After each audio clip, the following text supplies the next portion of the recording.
Hello everyone, welcome back to the channel Battlefield Narratives.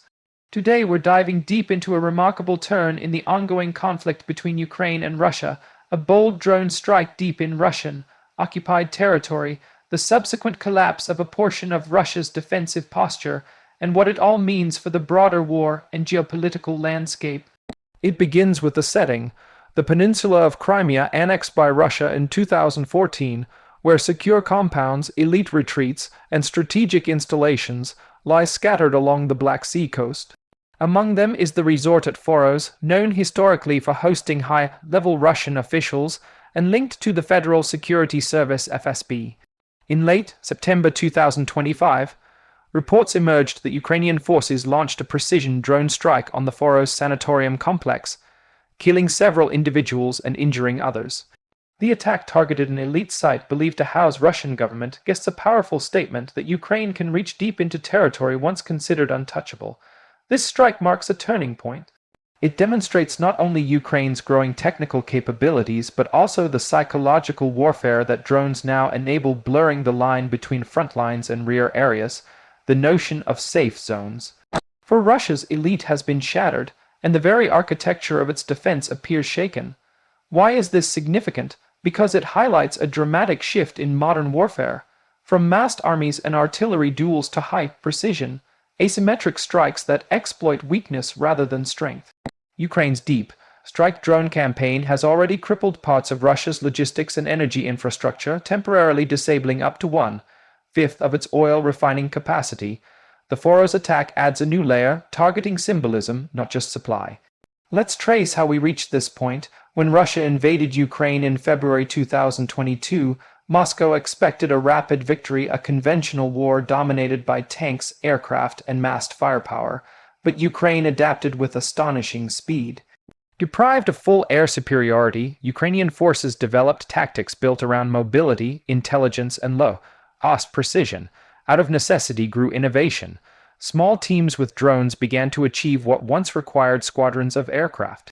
Fast forward to 2025, Ukraine's defense industry, now partially decentralized and partially crowdsourced, produces thousands of drones monthly, from small reconnaissance units to long-range strike systems capable of hitting targets hundreds of kilometers away. These aren't just weapons, they're instruments of psychological warfare. Each successful strike chips away at Russia's sense of security, forcing it to stretch its defenses ever thinner.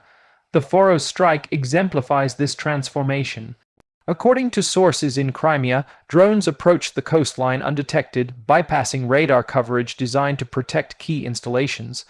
In a matter of minutes, explosions tore through the compound, setting parts of the complex ablaze. The speed, precision, and brazenness of the operation underscored one chilling truth. Russia's layered defenses, built over years and costing billions, could be breached by relatively inexpensive technology guided by sharp intelligence. When analysts describe Russia's defense collapsing in minutes, they don't mean the entire military apparatus disintegrated. Rather, they mean the illusion of control, of impermeability, vanished almost instantly.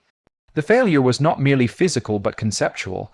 A nation that prided itself on fortress-like defenses found its elite sanctuaries vulnerable to a handful of remote-piloted aircraft. From a military analysis perspective, 5 lessons stand out. First, intelligence. The precision of the Foros strike suggests deep reconnaissance and human intelligence inside Crimea. Drones can't find hidden targets on their own. Someone has to guide them. That means Ukraine's intelligence network within occupied territory is functioning at a high level, likely aided by satellite data and advanced reconnaissance platforms. Second, denial of sanctuary. For years, Russian elites believed that areas like Crimea or Sochi were beyond Ukraine's reach. That assumption is now obsolete. The attack at Foros sends a message to both Russian commanders and civilians: no location is truly safe. Moscow must now divert limited air defense assets to protect VIP sites, leaving front lines more exposed. Third, economic and psychological warfare. Ukraine's strategy combines physical impact with morale erosion. Striking refineries, logistics hubs, and now symbolic targets undermines confidence within Russia's political class. When the war reaches your leisure resorts, it stops being distant, it becomes personal. Fourth, cost efficiency. A single long-range drone may cost less than a guided missile yet inflict similar damage. The ratio of cost to effect is brutally in Ukraine's favor. Russia may spend millions intercepting devices that cost a fraction of that. Over time, this asymmetry erodes both morale and sustainability. Fifth, adaptation. Russia must now evolve its defenses. Static radar arrays and predictable intercept patterns no longer suffice. Mobile counter-drone units, electronic warfare systems, and swarm interception tactics will be essential. Yet deploying and maintaining them across vast territory poses an immense logistical burden. Let's zoom out.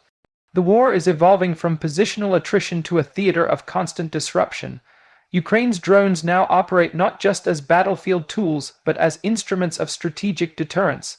By striking elite compounds, Ukraine aims to force the Kremlin to rethink the cost of occupation.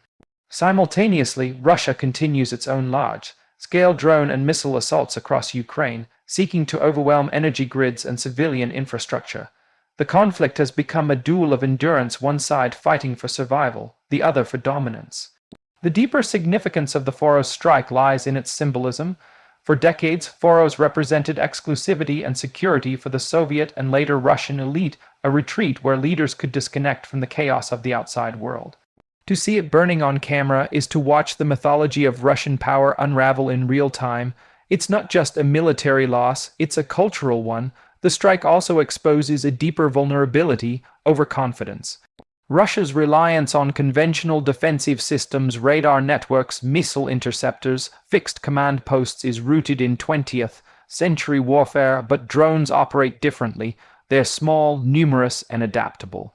The old models of warfare, centered on massed firepower and predictable frontlines, no longer apply. In this new era, speed, surprise, and intelligence triumph over size and might.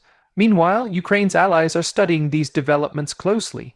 Western militaries see in Ukraine a living laboratory for 21st century warfare where commercial technology merges with military innovation. Each successful Ukrainian strike teaches NATO and other defense alliances what the next generation of conflict will look like: decentralized, digital, and driven by autonomy. For Moscow, however, the implications are sobering. The Kremlin must now protect not only its front lines, but its symbols, its oil infrastructure, command posts, and leadership sanctuaries. Every new defensive layer added costs resources that could have gone to the front. Every failure chips away at domestic confidence. Picture the moment of the strike, the Black Sea horizon at twilight, the quiet hum of propellers slicing through the air.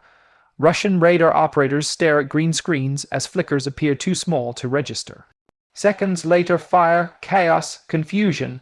In that short window, the perception of safety vanishes. A resort once filled with quiet conversations and evening dinners transforms into a symbol of vulnerability. That image, fire against the Black Sea sky, will linger in the minds of Russian decision makers for years to come. Yet the story doesn't end there. The broader question is, how far can Ukraine sustain this drone campaign? Each strike risks escalation. Each success invites retaliation. The war has entered a phase of mutual reach, where both nations can strike deep and fast. But Ukraine's advantage lies in precision, in using technology as a scalpel rather than a hammer. In the coming months, watch for three trends. First, the expansion of Ukrainian drone ranges as indigenous and Western-aided production increases. Second, Russia's adaptation, likely involving more mobile counter-drone units and increased use of electronic warfare. And third, the psychological warfare intensification as both sides compete not only for territory but for perception. Who appears stronger, more innovative, more resilient? In the end, the Foros strike symbolizes the dawn of a new kind of warfare, one where drones replace divisions, where software outmaneuvers armor, and where the battlefield has no borders. Russia's defenses didn't literally collapse in minutes, their illusion did. And sometimes, perception is more decisive than any missile. Thank you for joining me on this deep dive into the evolving drone war between Ukraine and Russia. If you found this analysis useful, don't forget to like, share, and subscribe for more war updates and global analysis.